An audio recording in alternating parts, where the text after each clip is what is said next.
Assalamualaikum warahmatullahi wabarakatuh. Hai sahabat beriman, apa kabar?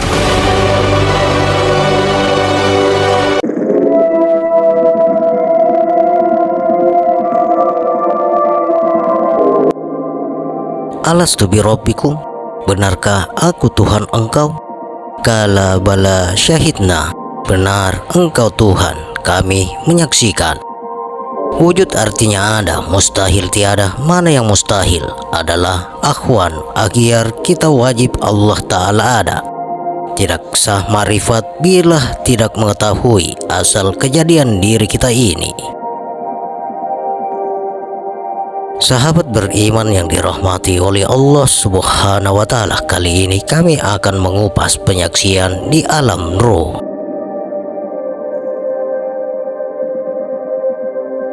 Tidak sah marifat bila tidak mengetahui asal kejadian diri kita ini. Mufakat seluruh arif billah mengenal diri itu mengetahui daripada asal Nabi Adam alaihissalam. Asal nasarnya air, api, angin, tanah, lalu turunlah kepada kita. Tanah itu sama dengan tubuh kita, hurufnya alif. Angin itu sama dengan nafas kita, hurufnya lam awal. Api itu sama dengan darah kita, hurufnya lam akhir. Air itu sama dengan rahasia kita, hurufnya ha. Maka itulah kita ketahui arti mengenal diri. Kejadian tanah bernama syariat sama dengan tubuh kita. Kejadian angin bernama tarikat sama dengan af'al kita. Kejadian api bernama hakikat sama dengan hati kita. Kejadian air bernama ma'rifat sama dengan rasa kita. Itulah mengenal diri namanya. Syariat umpama kaki, tarikat umpama tangan, hakikat umpama tubuh, ma'rifat umpama kepala. Diri terdiri itu rahasia namanya, diri tajalli itu ruh namanya, diri terperi itu hati namanya, diri diperi itu tubuh namanya. Berikut kita akan mengenal Adam. Syariat sama dengan manusia pertama, tarikat sama dengan hakikat yang muncul. Hakikat sama dengan asma Allah, ma'rifat sama dengan hanya Allah atau illallah. Asyhadu bagi kita sama dengan lidah, Allah bagi kita sama dengan badan, ilaha bagi kita sama dengan hati, illallah bagi kita sama dengan ruh, huwa bagi kita sama dengan rahasia. Sebenar-benar diri sama dengan nyawa atau ruh, sebenar-benar ruh sama dengan Muhammad. Sebenar-benar Muhammad sama dengan Allah. Sebenar-benar Allah sama dengan segala sifat Allah. Sebenar-benar sifat Allah sama dengan satullah. Sifat Allah Ta'ala adalah hakikat daripada segala yang ada, besar maupun kecil, pada pandangan lahir maupun batin, sebagai sifat yang sempurna, tidak bertulang, berdaging, berdarah atau berkulit. Maka yang berbagai sifat dan warna adalah satu. Wujud hakiki itu satullahi, mustahil pada pandangan awam. Wujud majasi pula tidak ada pada pandangan wujud hakiki. Wujud am atau umum pula meliputi alam dan nyata pada Muhammad. Maka sebenarnya manusia itu Muhammad. Sebenarnya Muhammad itu Allah atau wujud majasi atau wujud am. Dan sebenar-benarnya Allah yaitu satullah atau wujud hakiki. Dan sebenarnya satullahi yaitu laisa kamitsli syai'un.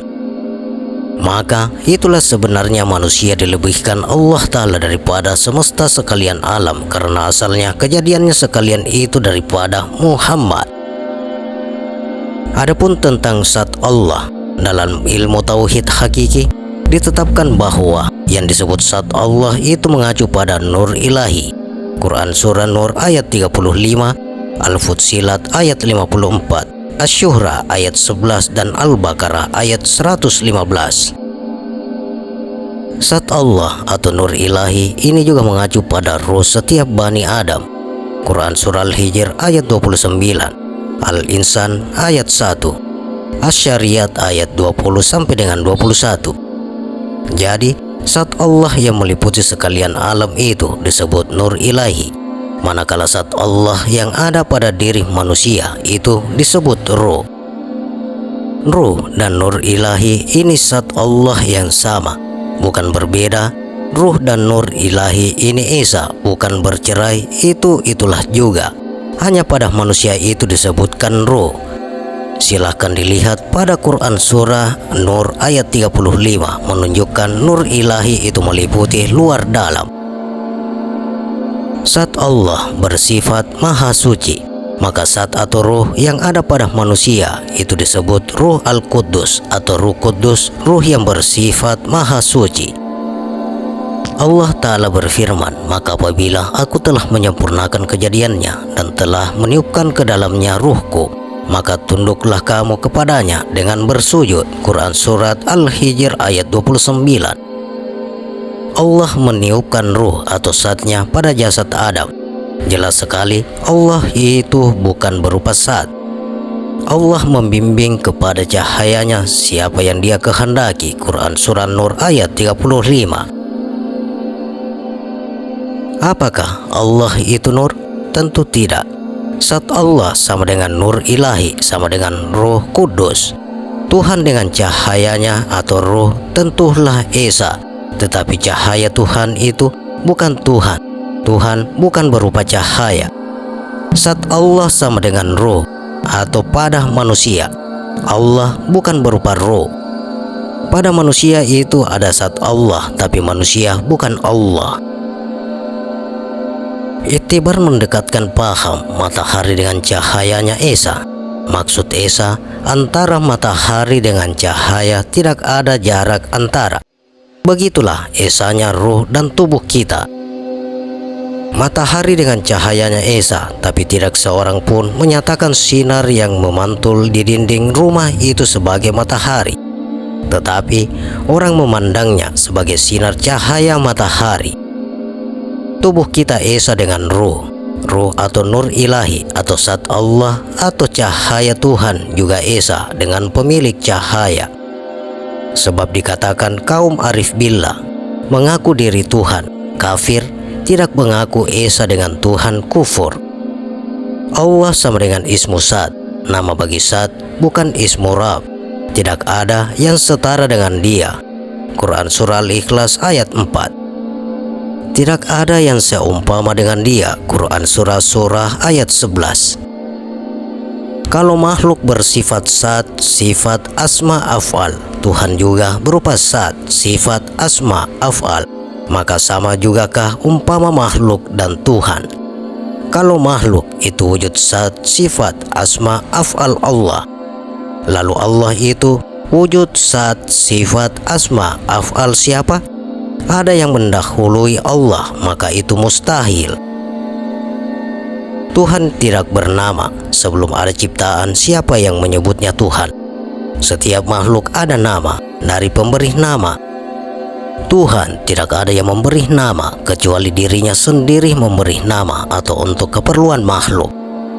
Sebab Esa Tuhan dengan nur atau zatnya, Allah menyebut dirinya dengan sebutan zatnya yaitu Allah. Tapi tetap bahwa Tuhan itu bukan zat. Jika Tuhan itu bukan zat, maka apalah Allah itu? Maka Rabbul Izzati itulah zatnya zat. Terlebih maha meliputi, terlebih laisa kamitslihi syai'un daripada zat ciptaannya. Zatnya zat berarti bukan zat. Zatnya saja sudah bersifat tiada sempurna, apalagi Tuhan Rabbul Izzati. Itu sebabnya ada perkataan, jangan kau pikirkan tentang zat Allah. Bukan tidak boleh, tapi memang mustahil mengenal zat guna pikiran. Ini baru soal zatnya, apalagi jika memikirkan Tuhan sekalian zat atau Rabbul Izzati yang lebih maha laisa kamitslihi syai'un. Awaluddin ma'rifatullah artinya awal agama mengenal Allah.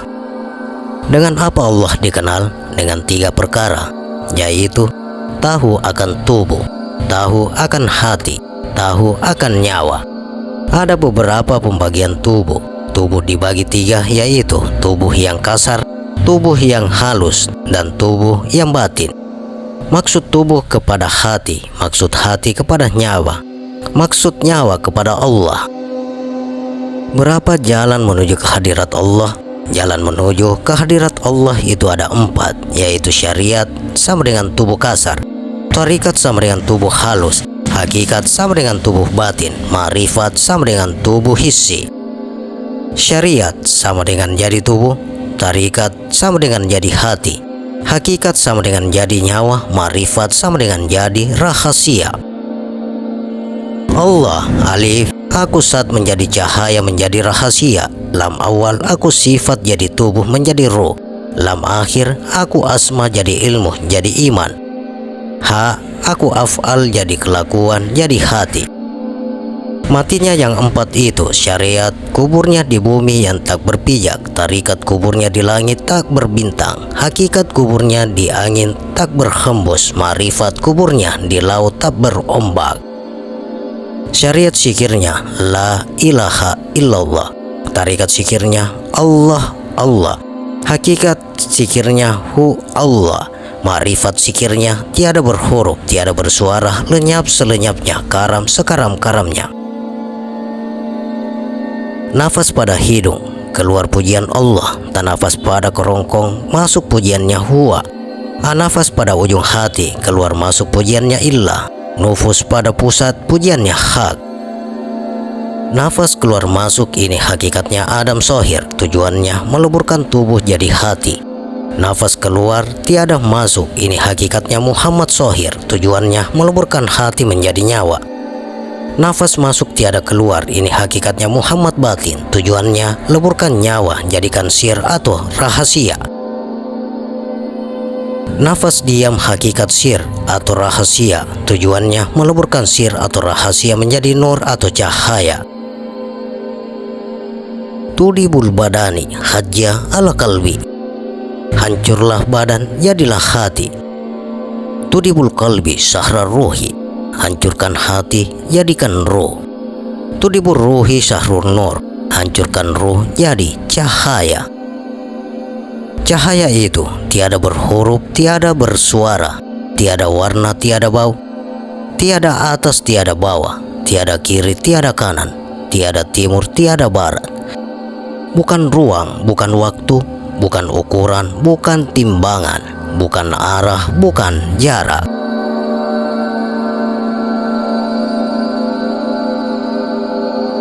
Demikian sahabat, penyaksian di alam roh. Bagaimana pendapat Anda? Silakan share pendapat menarik Anda pada kolom komentar. Semoga video ini bermanfaat dan bisa menambah keimanan dan ketakwaan kita kepada Allah Subhanahu wa Ta'ala. Dan tentunya kita semakin cinta kepada Rasulullah Sallallahu Alaihi Wasallam. Terima kasih untuk sahabat-sahabatku yang telah menonton video ini. Sampai berjumpa kembali di video berikutnya. Wassalamualaikum warahmatullahi wabarakatuh.